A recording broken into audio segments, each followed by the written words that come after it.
Salut à tous et à toutes et bienvenue dans le nouvel update lecture du mois de août. Deuxième update lecture et sans doute l'avant-dernier. Enfin, c'est pas sans doute, c'est sûr. Il reste 2 jours au mois d'août à un moment donné.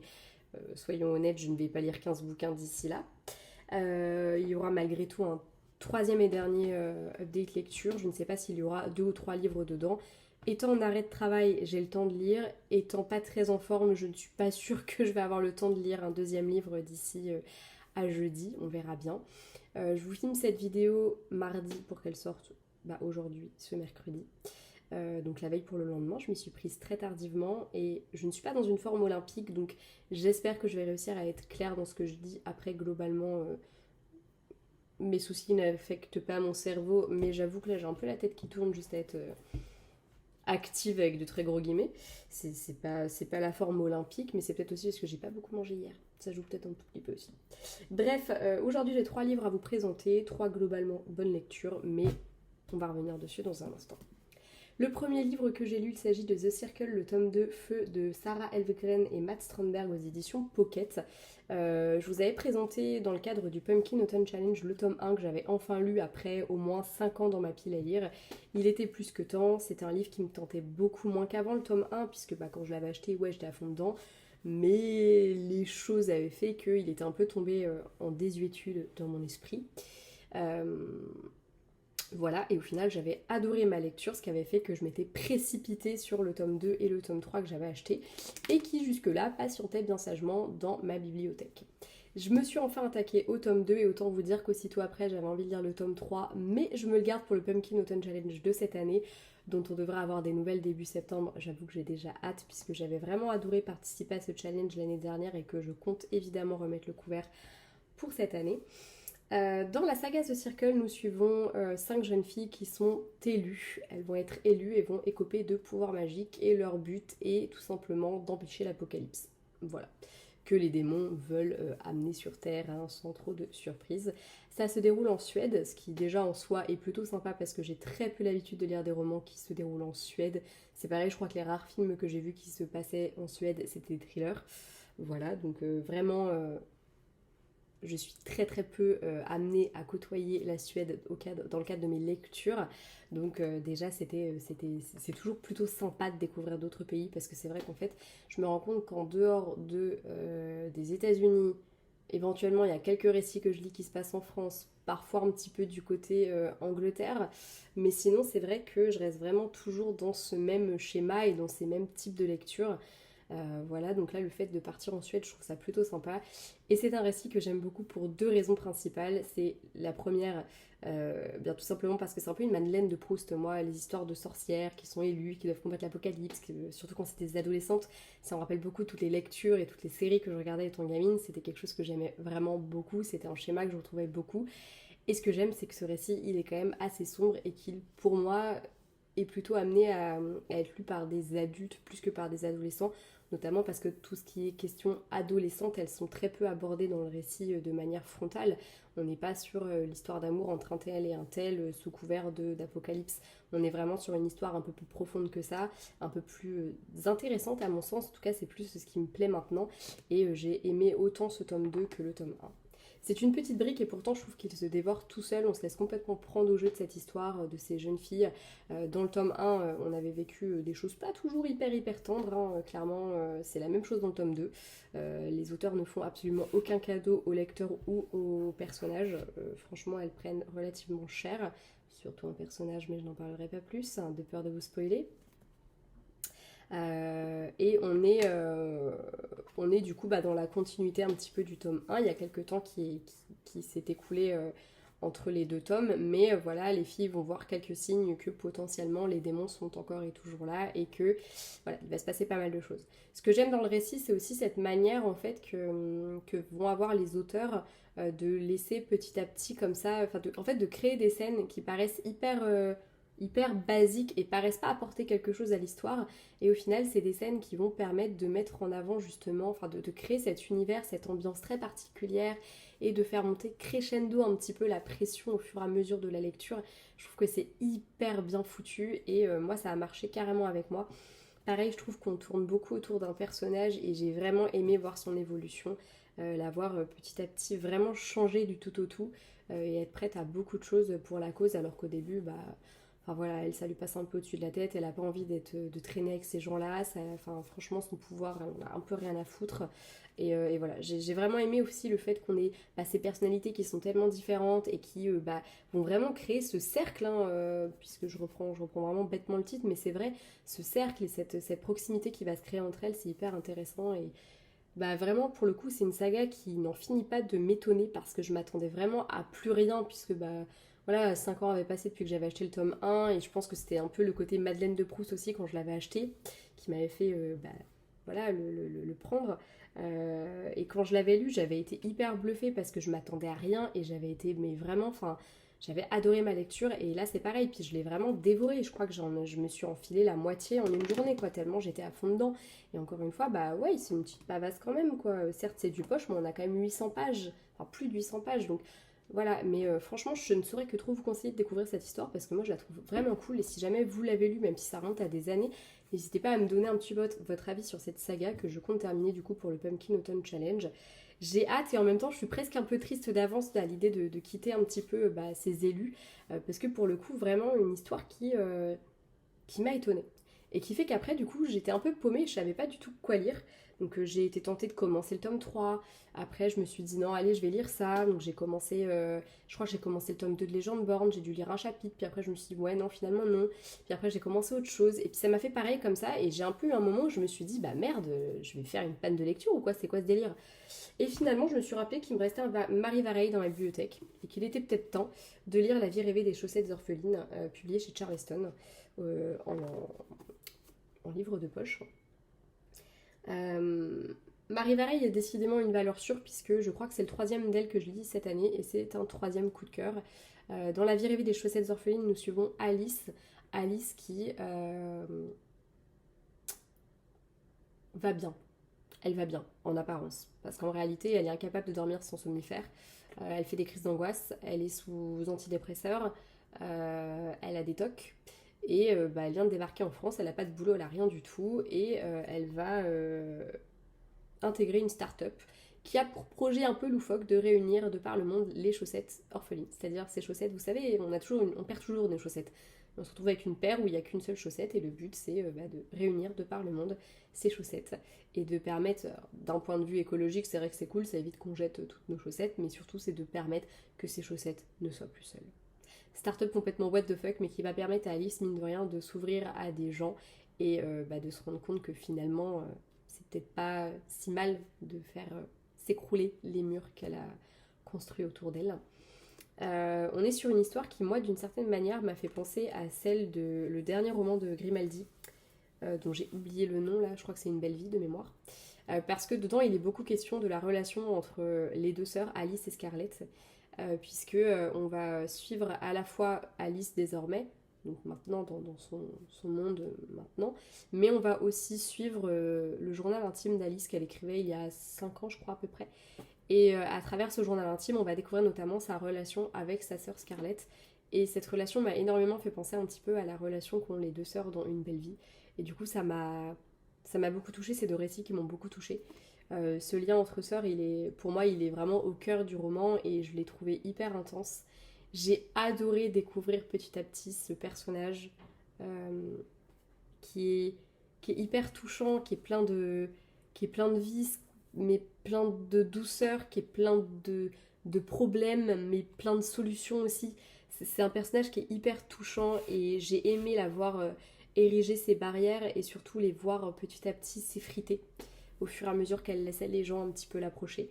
J'ai beaucoup aimé aussi cette histoire de start-up et les personnages qui vont peupler la vie d'Alice, que ce soit du coup ces fameux personnages du passé que l'on va découvrir à travers ce journal intime et surtout les nouveaux personnages qui interviennent dans sa vie et qui vont aider à l'érosion des murs qu'elle a dressés entre elle et les autres. C'est un récit qui est doux, qui est tendre, qui traite de sujets qui sont terriblement difficiles, mais il le fait d'une très belle manière. C'est une belle histoire et encore une fois, Marie Vareille a su me parler avec la poésie dont elle fait preuve dans ses récits. Encore une fois, on est dans un récit qui va mêler deux temps. On a à la fois le personnage avant le personnage maintenant. On a encore une fois également un retournement de situation qui, nous touche forcément un minimum et qui, moi, personnellement, m'a beaucoup plu. Ça m'a énormément touchée, en fait, de découvrir ce personnage au travers de cette histoire, hein, tout simplement. J'ai été très touchée et je continue d'être très touchée par cette histoire et par cette manière qu'a l'autrice, en fait, de nous amener à découvrir par deux prismes l'histoire. Et puis le retournement de situation, j'avoue, il y a eu un moment où je me revois poser le livre et putain, je crois que... Et du coup, j'ai évoqué l'histoire à mon mec et je lui ai dit, je pense qu'il se passe ça et qu'en fait... Et j'avais raison et j'en suis très contente. Il y avait des indices en fait que l'autrice nous dissémine et qui peuvent mettre le doute. Et en même temps, j'en ai parlé avec mon amie Juliette qui l'avait lu également. Et elle, par exemple, elle s'est complètement laissée mener un bateau, elle l'avait pas vu venir.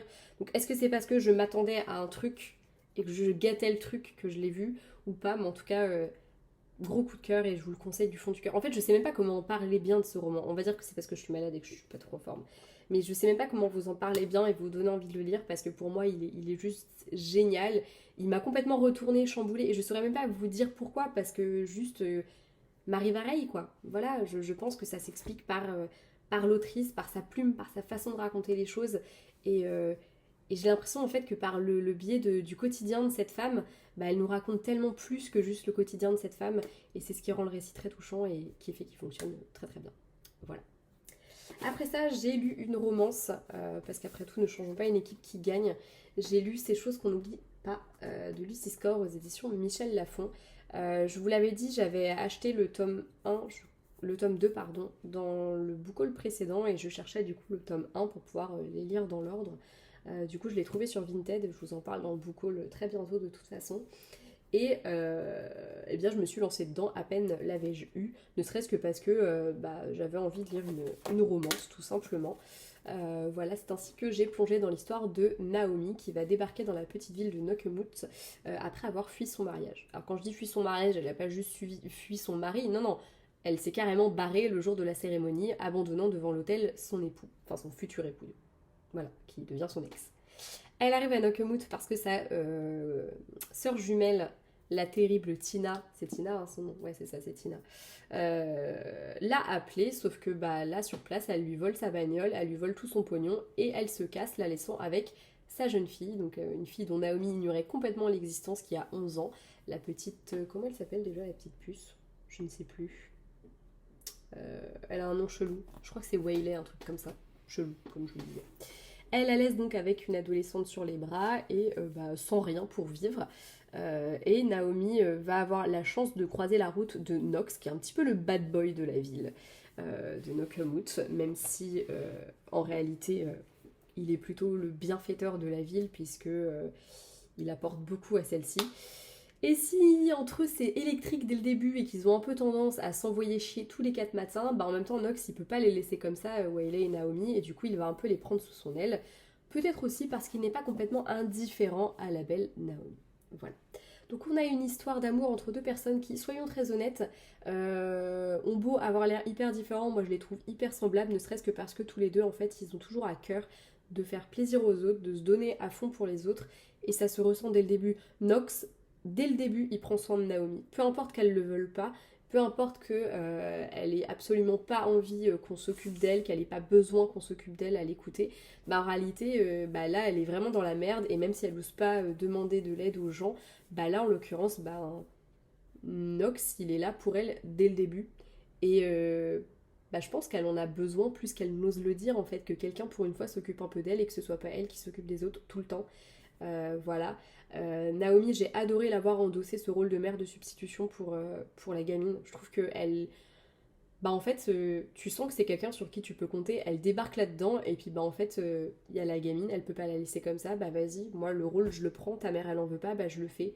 Et au début tu te dis elle le fait parce qu'elle se sent obligée, mais en fait pas plus que ça. Il y a rien qui l'oblige à le faire vraiment et elle est. Enfin, je sais même pas comment vous dire à quel point elle m'a touchée cette femme parce que j'ai trouvé qu'elle était. Elle est tellement tout le temps dans le je veux être là pour les autres que elle en devient hyper touchante parce qu'au fond peu de gens sont là vraiment pour elle et ça m'a beaucoup touchée. J'ai aimé aussi toute l'histoire qu'il y a autour de Tina parce que du coup ça rajoute vraiment de l'action puisque Tina elle est dans les mauvais coups tout le temps et du coup ça va rajouter de la tension puisqu'il y a des histoires de cambriolage, il y a des histoires un peu de vol, on sent que les choses pourraient à peu près mal se passer et c'est cool parce que ça rajoute un petit peu d'action à une romance qui en soi nous regorge aussi d'action puisqu'on a Nox qui lui de son côté non seulement ils sont pas du tout compatibles sur plein de points, mais en plus de ça, lui, il a beaucoup de mal à se laisser aller, à ressentir des sentiments. Il a la quarantaine, il a encore jamais vécu vraiment de relation depuis le lycée. Donc on sent que c'est quelqu'un qui a un gros background. Et en effet, c'est un personnage qui est hyper touchant par rapport à tout ce qu'il a vécu dans son enfance. Honnêtement, ce récit, au début, quand je l'ai commencé, j'étais pas hyper à fond dedans. Déjà parce que, encore une fois, la sensation TikTok. Moi, à partir de là, ça me donne pas hyper envie. Et vous le savez, on en a parlé lors du dernier update lecture. Mais en plus de ça, parce qu'au début j'avais un petit peu de mal à rentrer dans l'histoire et en fait, passé un certain stade, j'étais tellement à fond dedans, j'avais tellement d'attachement pour les personnages que en fait, je l'ai lu tout seul et je l'ai même dévoré ce roman parce que en fait, je trouve que ça match super bien entre les personnages. J'ai eu aucun mal à croire qu'ils tombaient amoureux réellement. Je me suis attachée à la ville aussi parce que j'ai vraiment aimé la dynamique de cette petite ville. Américaine typique qu'on retrouve dans les romans. J'aime beaucoup les histoires qui se passent dans des villes d'ailleurs. Pour la petite histoire, moi j'ai une histoire, enfin j'ai une saga dans la tête où en fait le lieu commun entre toutes les tomes de la saga c'est vraiment la ville puisque justement ça se passe dans une ville précise et du coup on va suivre à chaque fois plusieurs petits couples puisque c'est de la romance également. Et du coup, forcément, moi là, le cadre de la petite ville, ça me plaît beaucoup et j'aime l'idée qu'on suive comme ça dans les autres tomes des personnages qui appartiennent à cette ville. J'aime un peu cette cohésion qu'il y a dans la ville également et j'ai aimé la manière dont la ville va adopter Naomi. Voilà, j'ai trouvé que c'est une belle histoire avec à la fois du coup on a un petit peu du enemies to lovers parce qu'au début ils s'aiment pas trop même si bon ça dure pas très longtemps. On a aussi le côté fun family parce que vraiment moi j'ai vraiment eu l'impression que il y avait une famille qui se créait autour de Naomi, autour de Waylay. Il y a les parents de Naomi à un moment donné qui sont là aussi. Il y a le meilleur ami de Naomi qui intervient. Et enfin vraiment, j'ai trouvé que c'était une très belle histoire, assez douce et en même temps, il y a un petit peu de rebondissement qui moi aurait pu me faire. Enfin, c'est pas encore une fois, c'est pas les rebondissements que j'aime le plus quand il y a l'histoire avec des flics et tout ça, des voyous machin. C'est pas trop mon truc. Et pourtant là, je trouve que en fait, ça rajoute juste un petit peu de d'action dans l'histoire et j'ai vraiment aimé ça donc. Bon, je vous conseille cette saga, elle est plutôt cool et j'ai bien aimé. C'est pas une saga qui casse trois pattes à un canard non plus, mais franchement, c'est de la romance assez sympa et j'ai hâte de lire le tome 2 parce que du coup, on suit le frère de Nox dans le tome 2 et j'avoue que j'ai hâte de le découvrir un peu plus parce que je pense que je vais bien l'aimer ce mec. D'autant plus que je sais du coup avec qui l'histoire va tourner puisqu'on la rencontre du coup la fille dans le tome 1. Et du coup, j'ai très hâte de voir comment tous les deux ils vont se rapprocher parce que pour l'instant, j'ai du mal à voir en fait comment c'est possible que tous les deux ça le fasse à un moment donné. Ils sont tellement différents, j'adore l'idée. Voilà, j'espère que cette vidéo vous a plu, que j'ai pas été trop à l'ouest. J'avais l'impression un peu d'avoir de pas réussir à dire ce que je voulais et de perdre le fil hyper facilement. Du coup, écoutez, on verra bien le moment venu, mais le moment venu, n'importe quoi, ça n'a aucun sens. Vous voyez, encore une fois, je perds le fil de ce que je dis et je dis n'importe quoi. Je me laisse très facilement distraire, je ne sais pas par qui, par quoi, mais voilà, je me laisse distraire. J'espère malgré tout que vous pardonnerez ma gueule de cul, mon air malade et mes paroles qui n'ont aucun sens. Et j'espère quand même vous avoir donné envie de lire ces livres parce que personnellement, je les ai adorés. Voilà, gros bisous et à bientôt dans une prochaine vidéo. Ciao!